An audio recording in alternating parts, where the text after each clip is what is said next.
nossa entrevista um pouquinho diferente. Vocês estão vendo que a gente está fora dos nossos estúdios. Hoje a gente vai tomar um cafezinho bem especial, falando sobre inteligência artificial, com o desembargador, vice-presidente do TRT4, Ricardo Fraga. Bem-vindos a mais um Time to Talk by LM. E hoje, tanto nos honra esse nosso programa diferente. A gente está diretamente do gabinete da vice-presidência do TRT4, o nosso convidado ilustre, o Dr. Ricardo Fraga, desembargador e vice-presidente do TRT4. E a gente, como vocês sabem, né, o nosso programa é de empreendedorismo e a gente quis trazer para vocês hoje o empreendedorismo forte que tem na Justiça do Trabalho por trás, que muita gente não conhece. Então a gente vai falar um pouquinho desse apanhado geral, dessa parte da inovação tecnológica que a Justiça do Trabalho está fazendo nesses tempos difíceis, né, que a Justiça do Trabalho está vivendo. Então a gente quer demonstrar o quanto a Justiça do Trabalho, vamos dizer assim, está se virando nos 30, né, doutor? Para a gente mostrar todo esse modernismo e trazendo o quanto é importante e o quanto a gente tem que abraçar mais ainda a Justiça do Trabalho. Então, doutor Fraga, seja bem-vindo ao nosso programa. Mais uma vez a gente agradece muito a sua presença. Então a gente gostaria, né, começando o programa, que o senhor falasse um pouquinho como é que começou essa inovação tecnológica da Justiça do Trabalho, o porquê dessa importância. É um prazer falar para o site, parabéns pela iniciativa, parabéns para o escritório. Na Justiça do Trabalho nós sempre tivemos aqui no Estado iniciativas importantes. Mencionar inicialmente o juiz José Luiz Ferreira Prunes, que agora está um pouco menos conosco, no mês passado, e ele iniciou o uso de editor de texto. Era algo, na época, bastante inovador. Eu fui o segundo a entrar nessa iniciativa do uso pessoal de editores de texto. Aprendi com ele, Prunes, tive aula particular, direta com ele, e aquilo foi uma inovação muito grande. E dizer, porque tem a ver com o nosso tema, depois vamos mencionar, todas as iniciativas não é assim em linha reta, que todos vão dando certo. Nós utilizamos muito tempo com editores de texto muito simples, muito rudimentares.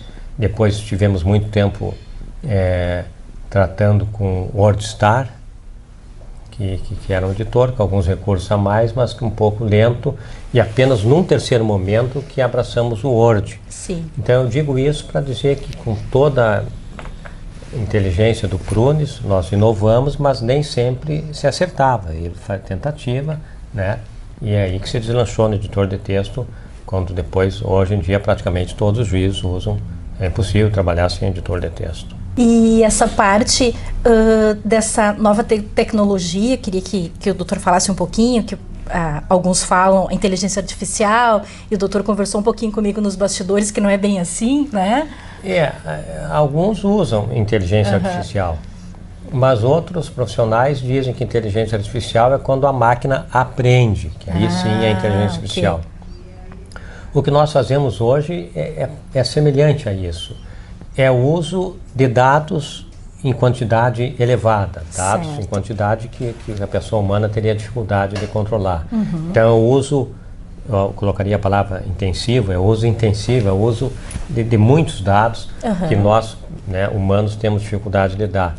Né? Então, dependendo do conceito que você use, é apenas isso, o uso de dados, de muitos dados, ou inteligência artificial, segundo outros. Nós temos algumas iniciativas aqui no tribunal. Fizemos uma iniciativa para o Prêmio Inovare, aqui no Recurso Revista, quanto à comparação de textos e busca de documentos.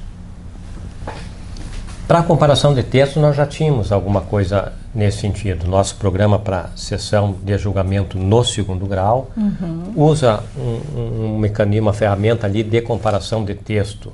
Quando o relator muda o seu voto, o segundo e o terceiro juiz consegue ir numa opção ali do programa Nova Jus e consegue fazer a comparação de texto, vê em cor laranja o texto que foi modificado pelo relator. É uma comparação de texto, né, que o humano teria dificuldade teria maior lentidão de fazer. E agora, mais recentemente, no recurso de revista, nós estamos testando uma outra ferramenta que é a seleção de processos. Nós estamos pensando e planejando um dia de conciliações em recurso de revista em Passo Fundo. Sabemos já que existem 200 processos da comarca de Passo Fundo com recurso de revista. Aí nós iremos, dentro desses 200 processos, escolher aqueles que existem depósito recursal em valor próximo à condenação arbitrada.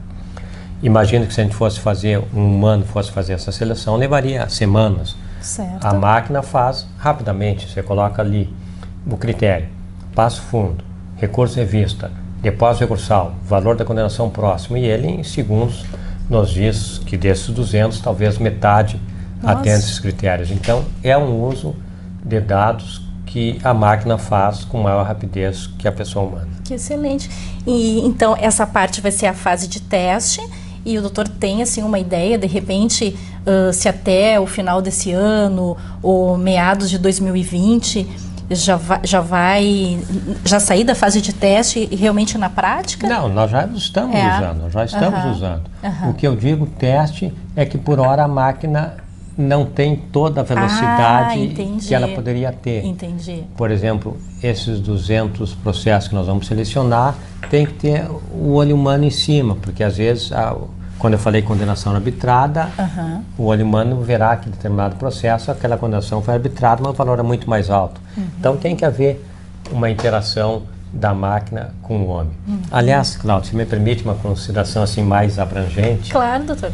Nós iremos sim para o uso maior da tecnologia.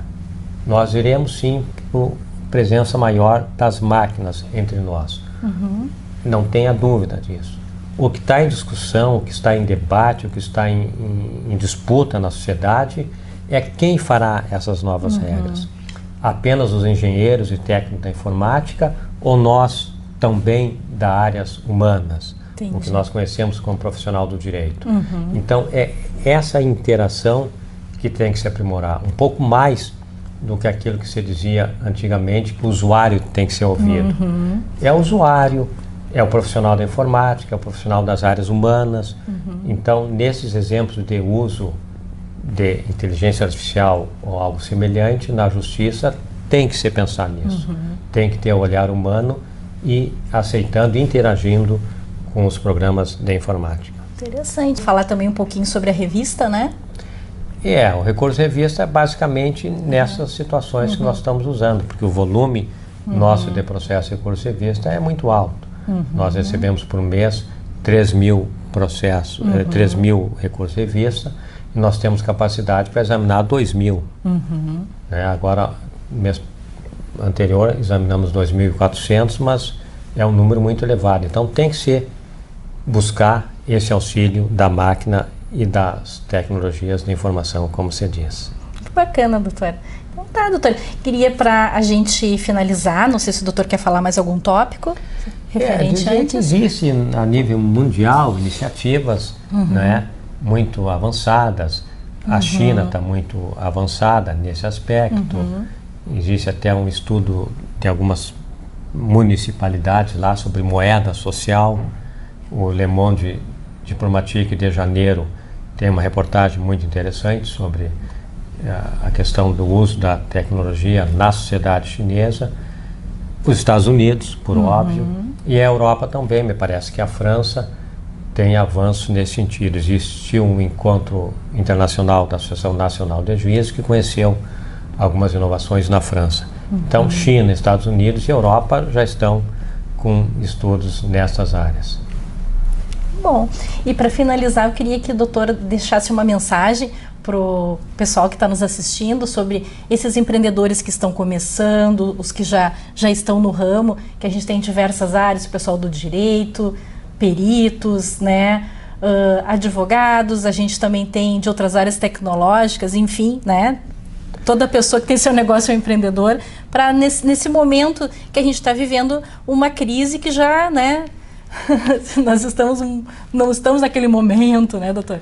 O Estado, eu diria que o Estado, como um todo, tem se aprimorado, tem trocado mensagem com um professor de Brasília, Carlos Renato Braga, que é preocupado também com a modernização do Estado. Existem iniciativas, todos nós temos que procurar ideias novas, e o Estado tem que se modernizar, e o uso da tecnologia também tem que ser cada vez mais frequente, e sempre com essa preocupação, tem que haver interação da máquina com o homem. A nossa contribuição enquanto pessoas humanas há de ser lembrada sempre, e nós, profissionais do direito, temos que estar presentes na elaboração de novas regras sociais. Então tá, doutor, muito obrigada. Muito obrigada mesmo. Então, não esqueçam de dar um like lá no nosso vídeo e também inscrever no nosso canal.